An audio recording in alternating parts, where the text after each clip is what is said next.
நானும் எல்லாரும் மாதிரி ஏசி காரு நான் உட்காந்துட்டு போக வேண்டியதானே. நான் நடிச்சுட்டு போறேன், முதல்ல சம்பளம் கூட வாங்கிருக்கலாம், இப்ப குறைச்சு வாங்கிட்டு போறேன். ஆக பணம் பணம் தானே, அதை வாங்கிட்டு நான் உட்கார்ந்து இருக்கலாமே.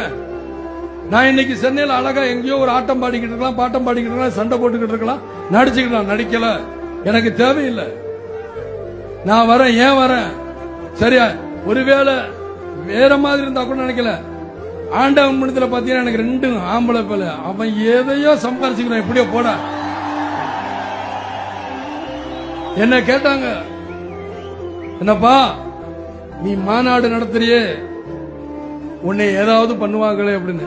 என்ன மிஞ்சி மிஞ்சி என்ன சார், வருமானத்துறையில தானே பயமுறுத்த முடியும், வேற எதுலையும் என்னை பயமுறுத்த முடியாது.